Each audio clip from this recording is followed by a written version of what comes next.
Vous, vous êtes trompé. Vous n'êtes pas la même personne qu'hier. Bonjour, esprit curieux. Vous êtes-vous déjà regardé dans un miroir et avez-vous senti, l'espace d'un instant, que la personne qui vous renvoie le regard est un parfait inconnu? Aujourd'hui, nous allons faire un voyage hallucinant vers l'une des questions les plus profondes et personnelles qui soit. Êtes-vous vraiment vous? Et non, ce n'est pas une question piège. C'est un abîme philosophique qui a tourmenté les penseurs pendant des siècles. Et je vous promets qu'une fois que nous aurons terminé, vous ne penserez plus à vous-même de la même manière. Nous allons descendre ensemble à travers 5 niveaux de connaissances, chacun plus profond que le précédent, jusqu'à transformer complètement votre idée de ce que signifie être. Prêt pour le voyage? Niveau 1. La surface que tout le monde connaît. Commençons par le début de tout, une vieille histoire grecque connue sous le nom de paradoxe du bateau de Thésée. Imaginez que Thésée, un héros légendaire, possède un bateau. Avec le temps, le bois pourrit, alors il change une planche, puis une autre, et encore une. Après 30 ans, il a remplacé chacune des pièces originales du bateau. La question est, est-ce toujours le bateau de Thésée? Et si un type malin a ramassé toutes les vieilles planches et les a réassemblées, lequel des deux est le vrai bateau? Cette énigme est la base de tout notre mystère d'aujourd'hui. Mais il ne s'agit pas seulement de vieux bateaux. Pensez à vous. Avez-vous déjà vu une photo de vous d'il y a 10 ans et pensé « Oh là là, à quoi je pensais ?» Cette coupe de cheveux, ces vêtements, ces idées, on dirait une autre personne, n'est-ce pas? Cette sensation inconfortable, ce cringe, c'est le paradoxe de Thésée qui se produit dans votre propre vie. Nous sentons que nous avons tellement changé que la personne du passé est presque une étrangère. Cette question n'est pas nouvelle. Nous nous la posons depuis des millénaires. L'histoire du bateau nous est parvenue grâce à un historien nommé Plutarque, il y a presque 2000 ans. Pour les Grecs, le bateau n'était pas seulement un objet, c'était un symbole de la gloire d'Athènes. Débattre pour savoir s'il était toujours le même était débattre pour savoir si Athènes était toujours la même grande ville. La question de l'identité des choses et de nous-mêmes est née d'une tentative de s'accrocher à quelque chose de permanent dans un monde en constante mutation. Et bien sûr, notre réponse la plus instinctive à tout cela est « Eh bien, le bateau n'a pas d'importance. Je suis moi parce que j'ai une âme, une essence, un noyau dur qui ne change pas. » Nous sentons tous qu'il y a un moi réel au centre de tout, le pilote qui dirige la machine. Mais vous êtes-vous déjà arrêté pour réfléchir pourquoi nous sommes si sûrs que ce pilote existe? L'avez-vous déjà vu? Ou est-ce juste une idée à laquelle nous nous accrochons désespérément? D'accord, récapitulons ce premier niveau. Nous avons un bateau dont les pièces changent, le sentiment d'être différent de notre moi passé et la croyance populaire en un noyau immuable. C'est ce que presque tout le monde sait ou devine sur l'identité. C'est la pointe de l'iceberg, la partie qui flotte à la vue de tous. Mais si c'est ce que nous voyons à la surface, quels sont les moteurs secrets qui l'animent en dessous? Il est temps de plonger. Bienvenue au niveau 2. Niveau 2, les mécanismes cachés. Vous vous souvenez du bateau de Thésée et de ses planches remplacées? Eh bien, mon ami, votre corps est exactement pareil. En ce moment même, pendant que vous regardez cette vidéo, votre corps remplace des millions de cellules. Les cellules de votre peau, de votre sang, même de vos os. Dans 7 à 10 ans, presque chaque atome de votre corps aura été remplacé par un nouveau. Physiquement, vous n'êtes pas la même chose que vous étiez il y a une décennie. Vous êtes un bateau de Thésée ambulant. C'est la première grande révélation.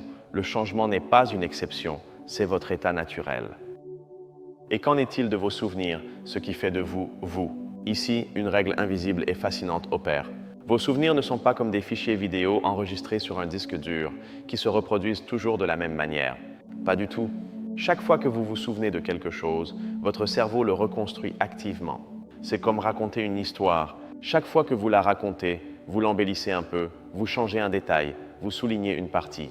Vos souvenirs les plus précieux ne sont pas des enregistrements, ce sont des histoires que vous vous êtes racontées des milliers de fois et elles ont changé en cours de route. Cela nous conduit à une erreur de fabrication de notre cerveau, un biais cognitif qui nous trompe tous. Les psychologues l'appellent le moi narratif.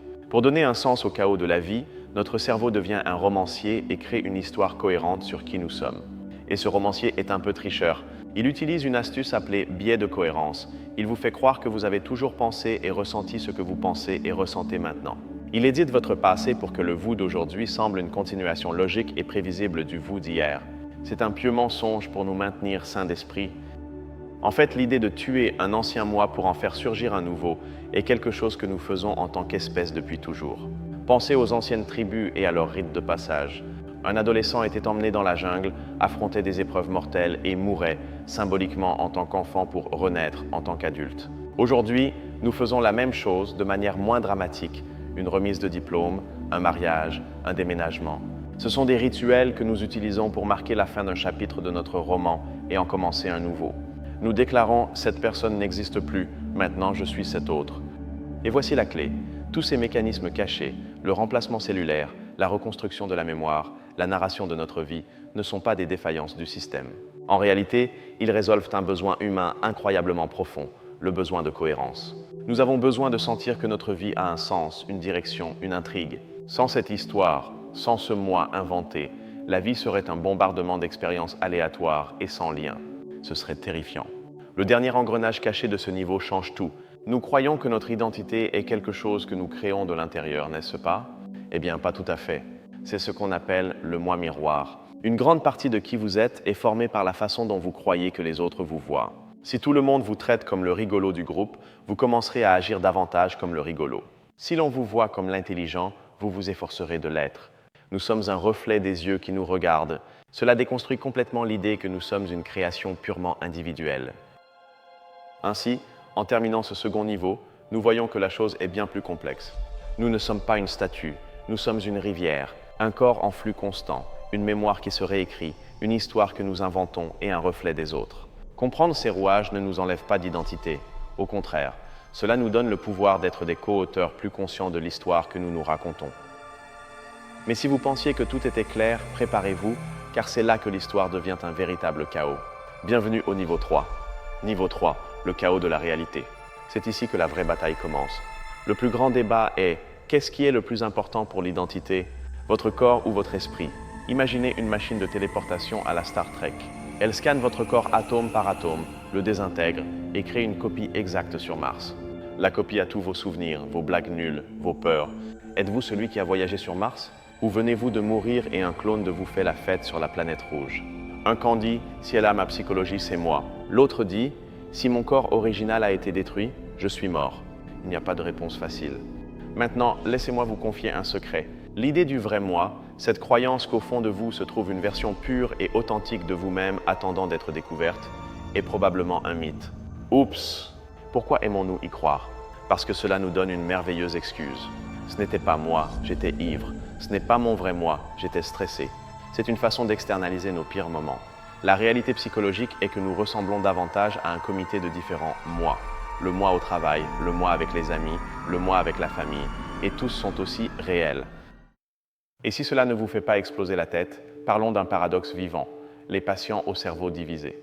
Pour traiter les épilepsies sévères, les médecins coupent parfois le corps calleux, le pont qui unit les deux hémisphères du cerveau. Le résultat, deux esprits semi-indépendants dans un seul crâne. L'hémisphère gauche peut dire qu'il veut être dessinateur, et le droit, avec la main gauche, écrire qu'il veut être pilote de course. Parfois, une main essaie de boutonner sa chemise tandis que l'autre essaie de la déboutonner. La question est terrifiante. Combien de personnes y a-t-il là-dedans? Une ou deux? Et cela nous conduit à un dilemme éthique qui ébranle les fondements de notre société. Si une personne commet un crime terrible à 20 ans, mais est arrêtée à 80 ans, après une vie entière de bonté et de changement, punissons-nous la même personne? Si ses cellules sont différentes, ses souvenirs sont altérés et sa personnalité est opposée, est-il juste que le moi de 80 ans paie pour les actes du moi de 20 ans? Notre système de justice se base sur le fait que oui, mais est-ce vraiment juste? Cette confusion n'est pas nouvelle, mais la façon dont nous la gérons a changé. Pensons aux troubles dissociatifs de l'identité. Il y a des décennies, il était perçu avec fascination et crédulité. Puis, dans les années 90, il est devenu un sujet de panique morale et de scepticisme, avec des débats pour savoir si les thérapeutes le créaient chez leurs patients. Aujourd'hui, le débat est plus nuancé. Cette fluctuation nous montre que notre propre définition de ce qu'est un moi unifié ou multiple est quelque chose de culturel et change avec le temps. En fin de compte, tout ce chaos autour de l'identité nous relie à un problème fondamental de la condition humaine, l'anxiété existentielle. Si nous ne sommes pas une entité fixe et permanente, si nous sommes ce flux constant, qu'est-ce qui nous ancre? Que sommes-nous? Ce manque d'un moi solide est la racine d'une peur profonde de l'anéantissement, du néant. C'est la raison pour laquelle nous nous accrochons si fort à nos histoires, à nos noms, à nos possessions. En résumé du niveau 3, la réalité est un merveilleux désordre. Il n'y a pas de réponse claire. L'identité est un champ de bataille d'idées philosophiques, de paradoxes neurologiques et de dilemmes éthiques. Quiconque vous dit qu'il a une réponse simple, soit vous ment, soit n'y a pas suffisamment réfléchi. Très bien, vous avez survécu au chaos. Vous avez vu que la chose est plus complexe qu'il n'y paraît. Il est maintenant temps de voir les détails qui séparent les curieux des vrais connaisseurs. Préparez-vous pour le niveau 4. Niveau 4, connaissance d'experts. Commençons par quelque chose que vous ne trouverez pas sur Wikipédia. Le philosophe Derek Parfit, un géant du XXe siècle, est arrivé à une conclusion radicale. Après avoir analysé tous les scénarios de téléporteurs et de cerveaux divisés, il a dit « L'identité personnelle n'est pas ce qui compte. Ce qui importe vraiment selon lui, c'est la survie psychologique, que vos souvenirs, intentions et personnalités continuent chez quelqu'un, même si ce n'est pas vous au sens strict. C'est-à-dire, si mon clone sur Mars vit ma vie, génial. Je meurs, mais ce qui est à moi survit. C'est une idée qui change l'objectif du jeu. Maintenant, un peu de science dure, mais avec une analogie qui la rendra facile. En physique quantique, il existe le théorème de non-clonage. Il dit qu'il est physiquement impossible de créer une copie parfaite et identique d'un état quantique. Qu'est-ce que cela signifie pour vous? Pensez-y ainsi. Votre corps est fait de particules quantiques. Vous cloner parfaitement n'est pas seulement un défi d'ingénierie, c'est une violation des lois de l'univers. C'est comme essayer de photocopier une flamme. L'acte même de la mesurer pour la copier l'altère pour toujours. Votre vous actuel est un état quantique unique et irremplaçable dans l'histoire du cosmos. Et au milieu de tous les noms célèbres, il y a des héros secrets. L'une d'elles est la philosophe contemporaine Maria Schechtman. Alors que beaucoup se perdaient dans des expériences de pensée abstraites, elle a ramené le débat sur Terre. Elle a défendu avec force l'idée du moi narratif que nous avons mentionné précédemment, arguant qu'être une personne, c'est fondamentalement être quelqu'un capable de raconter une histoire sur sa propre vie qui le situe dans le temps et dans un réseau de relations. C'est une héroïne moderne qui nous rappelle que l'identité ne se vit pas sur Mars, mais dans nos vies quotidiennes. Et que diriez-vous d'une théorie vraiment rebelle? Elle s'appelle le panpsychisme. C'est l'idée que la conscience n'est pas quelque chose de magique qui apparaît dans les cerveaux, mais qu'elle est une propriété fondamentale de la matière, comme la masse ou la charge électrique. Un électron a une minuscule parcelle d'expérience, une roche un peu plus, un cerveau une quantité immense. La vision rebelle est « et si vous n'êtes pas enfermé dans votre crâne? Et si votre identité n'est qu'un tourbillon incroyablement complexe dans un océan universel de conscience? C'est fou, mais cela bouleverse tout ce que nous pensons savoir. » Voici une découverte scientifique qui va à l'encontre du bon sens. Quand pensez-vous que votre cerveau travaille le plus à construire qui vous êtes? Quand vous êtes concentré à résoudre un problème? Non. La neuroscience a découvert le réseau neural par défaut. C'est un réseau de zones cérébrales qui s'active comme un fou précisément quand vous ne faites rien. Quand vous rêvez éveillé, quand votre esprit divague. C'est là que votre cerveau tisse votre histoire, repasse vos souvenirs, simule l'avenir. Votre sens du moi se forge dans les loisirs et l'ennui, pas dans le travail acharné. Et maintenant, le moment Eureka, qui relie tout, une idée de niche qui donne un nouveau sens à presque tout ce que nous avons vu, l'identité informationnelle. Peut-être que vous n'êtes pas la matière dont vous êtes fait, qui change constamment, ni même l'énergie. Vous êtes le modèle d'information que cette matière et cette énergie forment. Pensez-y, le bateau de Thésée reste le même s'il conserve son design, son modèle. Vous restez vous parce que votre corps maintient un modèle biologique et votre esprit maintient un modèle narratif. L'identité n'est pas un objet, c'est une chanson qui continue de jouer pendant que les musiciens changent.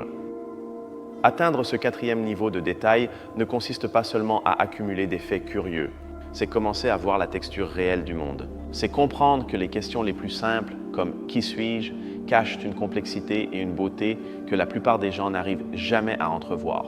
Et cette vision, c'est la récompense. Nous avons atteint la limite de ce qui est connu. Nous avons exploré les modèles, la physique, la philosophie. Oserez-vous regarder au-delà, vers l'ultime frontière, où il n'y a que des questions et de l'émerveillement? Bienvenue au niveau 5. Niveau 5, la frontière finale. Regardons vers l'avenir. L'idée de télécharger l'esprit sur un ordinateur. Imaginez que dans 100 ans, nous puissions scanner votre cerveau et créer une simulation parfaite de votre conscience dans le cloud. Cet être numérique, est-ce vous? Et si nous ne supprimons pas votre corps original? Il y en a maintenant 2. Et si nous faisons une sauvegarde? Maintenant 3. Lequel a droit à votre compte bancaire? À votre famille? Cette technologie détruirait notre définition de l'individu. Et cela nous mène à la question la plus profonde de toutes, une question à laquelle la science et la philosophie ne peuvent même pas commencer à répondre. C'est ce qu'on appelle le problème difficile de la conscience. C'est ceci. Pourquoi tout ce traitement d'informations, ce modèle de neurones qui s'active, se ressent d'une certaine manière de l'intérieur? Pourquoi y a-t-il un moi qui expérimente la couleur rouge, le goût du chocolat ou la douleur de la perte? Nous pourrions être des zombies parfaits qui font tout pareil mais sans expérience interne. D'où diable vient l'expérience subjective? Personne n'en a la moindre idée.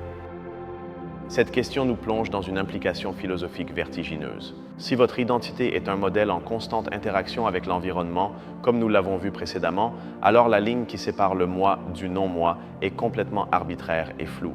Vous inhalez des atomes qui se trouvaient dans une plante, vos idées sont formées par les livres que vous lisez. La conclusion est hallucinante. L'idée d'un moi séparé et isolé du reste de l'univers pourrait être l'illusion ultime. Peut-être n'êtes-vous pas quelque chose dans l'univers. Peut-être êtes-vous une façon pour l'univers de s'expérimenter lui-même, temporairement, à travers vos yeux. Et ne croyez pas que ce n'est qu'un voyage mental. Comprendre l'identité est crucial pour l'avenir de l'humanité. Lorsque nous créerons une intelligence artificielle véritablement consciente, que sera-t-elle? Un outil ou une personne? Aura-t-elle des droits? L'éteindre sera-t-il un meurtre? La réponse à ces questions dépend entièrement de la manière dont nous résoudrons d'abord l'énigme de notre propre identité. C'est la clé pour ne pas commettre d'erreurs catastrophiques en tant qu'espèce. Et voici la dernière idée, la plus provocatrice. Peut-être que toute notre quête a été mal posée depuis le début. Nous avons cherché qui ou quoi vous êtes, comme si vous étiez un objet, un nom. Et si l'identité n'était pas un nom, mais un verbe, vous n'êtes pas une personne. Vous êtes en train de devenir personne constamment. Vous êtes un processus, pas un produit. La bonne question ne serait pas « qui êtes-vous ?», mais dans quel incroyable processus de devenir êtes-vous immergé en ce moment même? Et ainsi, notre descente à travers les 5 niveaux est terminée. Nous avons voyagé d'un bateau en bois aux confins de la conscience. Maintenant, avec cette nouvelle et vaste perspective, il est temps de regarder en arrière et de contempler le tableau complet. Vous vous souvenez comment tout cela a commencé avec la simple question sur un vieux bateau en bois, s'il restait le même en changeant ses planches? Cela semblait être une énigme enfantine. Et maintenant, regardez où nous en sommes. Nous avons conclu que vous, comme ce bateau, n'êtes pas une chose, mais un processus. Un devenir, un modèle d'information dansant sur la matière, une façon pour l'univers de prendre conscience de lui-même pour un bref et glorieux moment. Nous sommes passés du bois et des clous à la structure même de la réalité. J'espère que votre vision de vous-même n'est plus celle d'une photographie statique, mais celle d'un film épique qui est en train d'être tourné en ce moment même. C'est à votre tour. De tout ce voyage, du bateau grec à l'idée d'être un verbe, quel concept vous a le plus frappé? Je veux le savoir. Je vous remercie du fond du cœur de m'avoir accompagné dans cette folie. Laissez votre réflexion dans les commentaires, car ces conversations sont celles qui comptent vraiment. Et si vous aimez ces voyages dans les profondeurs de la réalité, abonnez-vous, car nous avons beaucoup d'autres abîmes fascinants à explorer ensemble.